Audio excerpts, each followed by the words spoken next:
One of my lifelong dream bucket list items for Disney World finally happened. We got to ride something on opening day. So let's do a cosmic rewind and talk about that. You did not do that.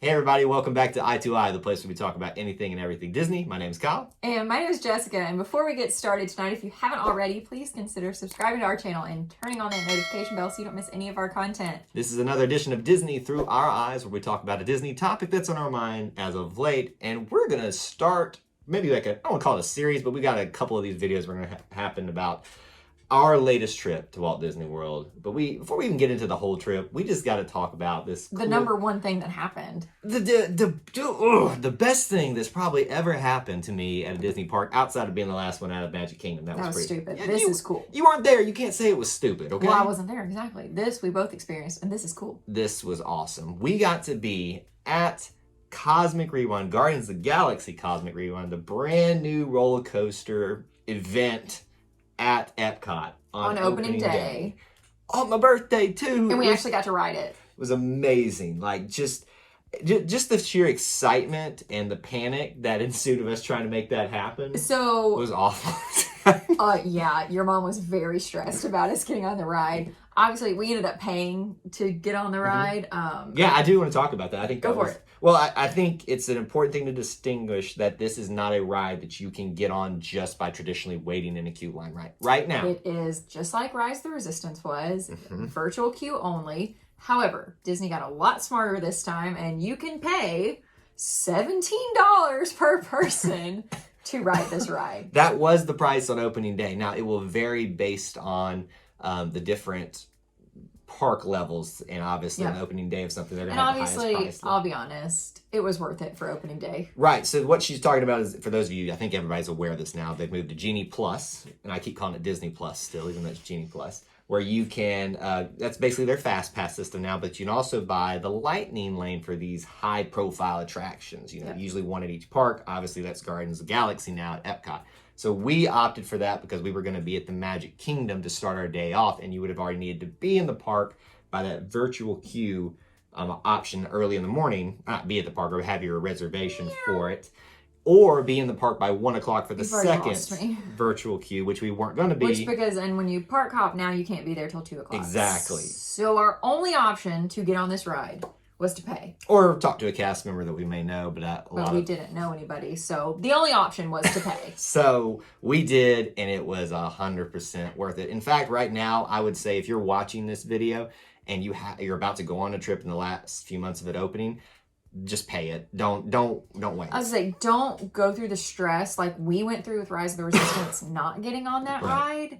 Just pay it. Honestly, you're paying an exorbitant amount to be in Disney anyway. Right. Just pay this, ride it. It's going to be the best ride experience that you've had in a very long time. So just do it. I would highly recommend it. And I did see a nice article. I can't remember who the company was that put it out, but explaining like how long it took for like the lightning lane passes to sell out, not just opening day, but after that, and how long it took for the virtual queue things to sell out. So what was the answer? Well, obviously virtual queue went first because there's more people trying to do that. Right, okay. And then Lightning Lane was quickly after that. But as the days have gone on, it's, Lightning Lane has been available up to like 40 minutes. So our experience with Lightning Lane was my wonderful brother-in-law was trying to get on Lightning Lane very rapidly and get us all passes. He wasn't able to get them at first. And so normally, if it had been me, I'd have been frustrated and been like, it's over, we can't get it. He was really smart and had read up on it prior and knew to keep refreshing, don't give up. And all of a sudden he got one pass. And so he just kept refreshing. And about 10 minutes after 7 a.m., which, 7 a.m. is when the lightning lane that he could start purchasing. So it took a full 10 minutes. But my advice to you is if you are going to get the lightning lane and it says you can't get it or there's not a time or whatever, keep refreshing. Don't give up right at the beginning. Give it 10 to 15 minutes before giving up, because that's how five of us got on, right? Yes, the four after that point. Yeah. So we all ended up all within the same time frame to where we could ride it together, which seems miraculous. It was. Really. It really was. Especially for opening day. So just know if you're willing to pay for it, it's worth the stress of that first 10 minutes to not stress to get in a virtual queue. The virtual queue situation is very stressful to me. That is my opinion. Because one time, so our experience with the virtual queue is a rise of the resistance, or we've not gotten in a virtual, we didn't get a boarding group at all. One time, 2 times. One time we did get a boarding group and the ride broke down and they never even made it to our boarding group, so we didn't get to ride. We got on the ride, but through other circumstances, because we know people that are very kind to us. I wasn't even going to go there. I just went there. Shout out to you guys. You know who you are. There are a lot of things with the virtual queue that are very confusing. So if you're willing to pay, just pay. Save yourself the stress, save the worry, and just go with your guaranteed time of being able to ride the ride. And we don't want to spend all our time here talking about just that aspect of it, but we think it's important for you to know, because it's part of the experience, and whether you do virtual queue or the lightning lane, there's 2 options to get on it. The other thing too is if you do the lightning lane, it gives you the flexibility still of if you've got park hopping, right? Because we went to Magic Kingdom, enjoyed our morning and early afternoon there, and then just hopped on the monorail and went on over there and did a few other things at Epcot and came on back. It was, once the stress of getting it was over with, it was fairly nice. I think we were still stressed it wasn't going to work. I was stressed until that magic band let me in the ride. I was very stressed that we had done something wrong because it seemed easy. So from this point, I think we should talk about the ride, the queue, the experience. So I want to give you guys a heads up that obviously this is part of our main channel, this content. We have our second channel that's primarily I2I park stuff. All stuff within the parks. We did an opening day video where you won't see ride footage because technically you're not allowed to do that. Don't get me started on that, even though other people are doing it. I just didn't want to take the risk. But we've got stuff inside the queue, what our reactions were after it. So go check that out over there. We'll put links in the description and up above right now if you want to do that after the end of this video. But Jessica, how would you describe this ride in general? How do you describe it? If someone says, tell me what your experience was like with Cosmic Rewind, what would that be? Epic. Amazing. Yeah. Truly, you don't want to spoil too much because there's so much that happens. So think about, if you're a Disney person like we are, think about Expedition Everest matched with Flight of Passage and a little bit of Space Mountain. I agree with Space Mountain, definitely. With a 2022 vibe. So really smooth roller coaster, really fast. There's some new technology that I won't get into that happens there.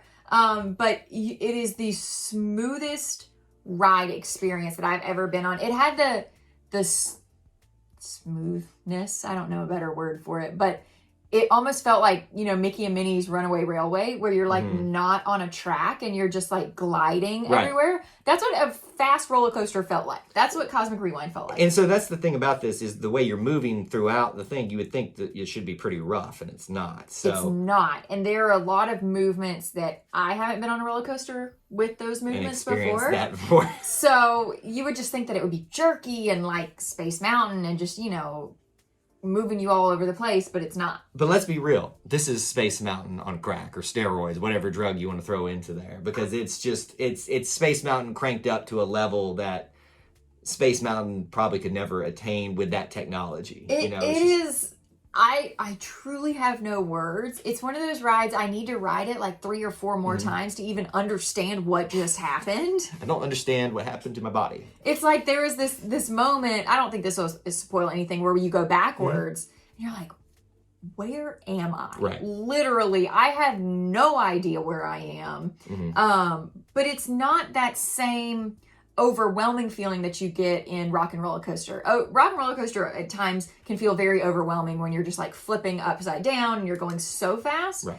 This was the, calm ride, but they direct your attention places by the way they move your vehicle.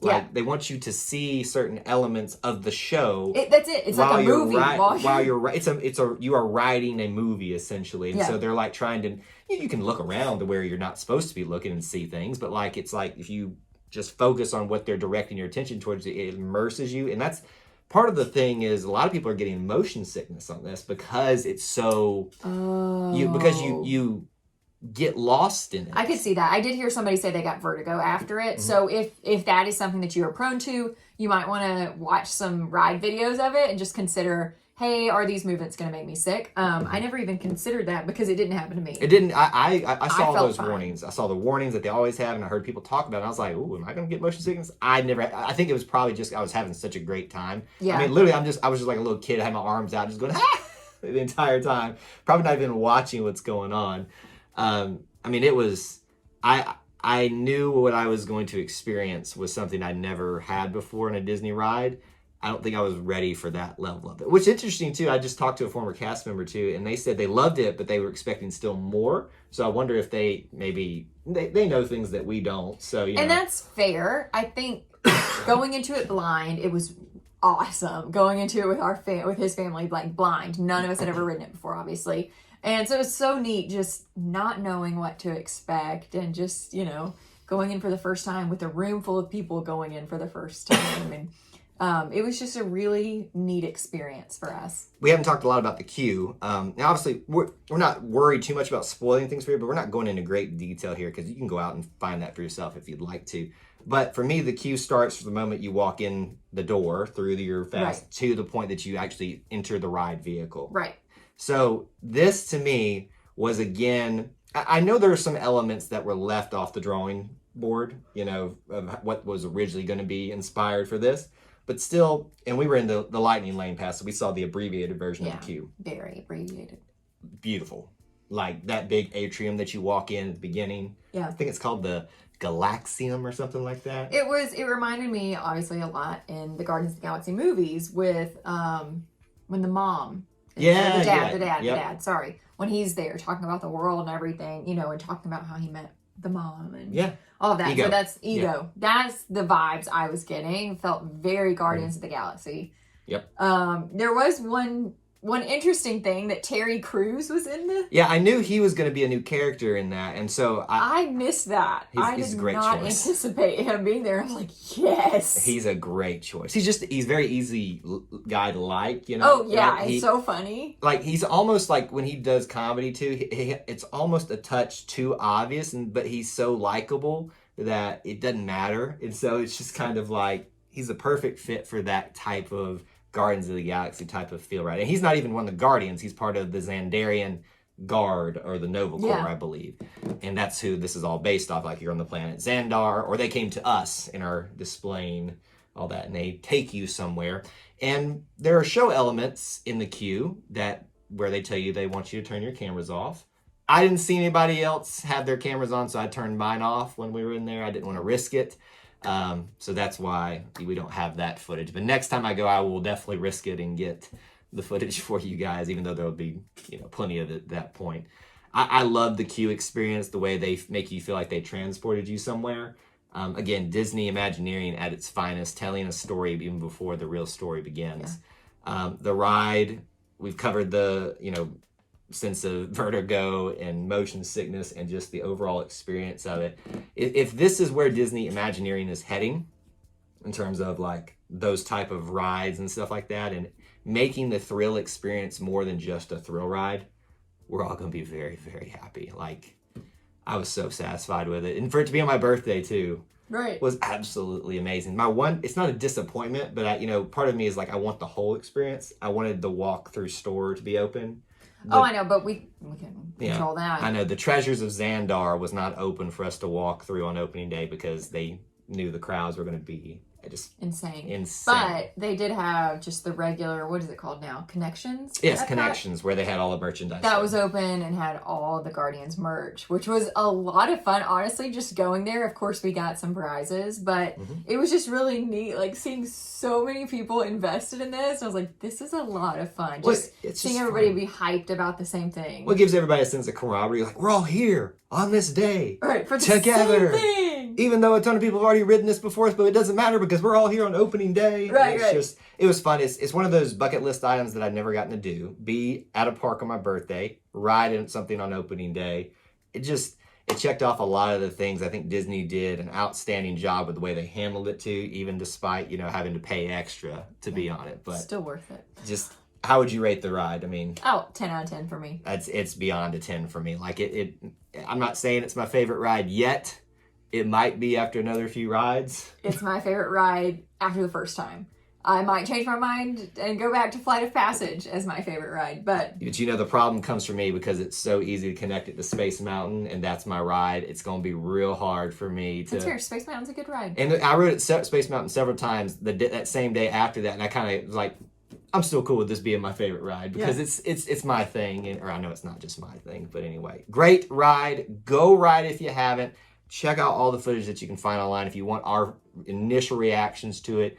Check out the video on i2i in the parks, and we've got a video over there as well for you, if it's not up already, about the merchandise and going through the store on opening day as well. So that's our experience and our review of that. We'd love to know from you what you think about it, especially if you've ridden it or gone through the shops yourself. Let us know down there in the comments section below. What else should they do? If you haven't already, like I said, please consider subscribing to our channel and turning on that notification bell so you don't miss any of our content. And that's all we have in this edition of i2i. Until we assemble again. May the force be with you. And we'll see you real soon. Bye, guys.